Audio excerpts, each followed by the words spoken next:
2 drops and many tears, protecting against polio, one of the most devastating childhood diseases.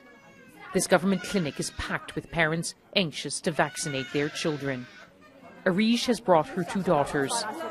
I feel sad for the children who got polio, she tells me, but thank God we have the vaccines here.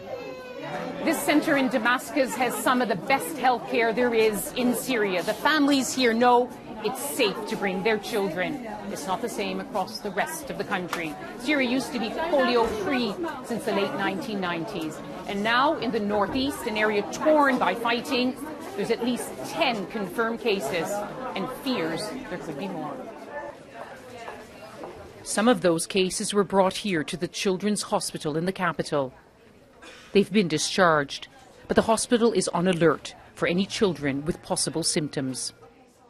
Dr. Nidal Aboushad oversees this process. She's in charge of the government's immunization program. It's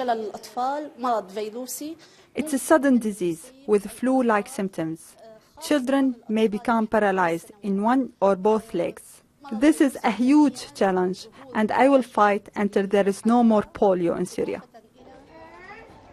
It's hard to fight this disease in the midst of war.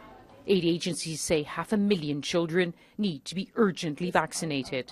In some areas, it's really difficult to implement the door-to-door vaccination, and if we want to control the outbreak, the campaign should be very short and very wide.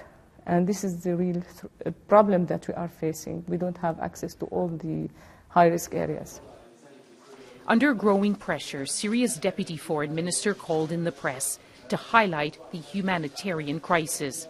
Syria is responsible for every child, he said.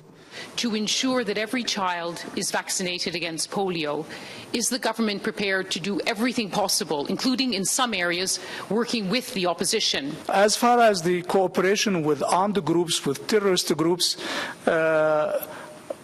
we believe they have to accept that this medicine should reach each child.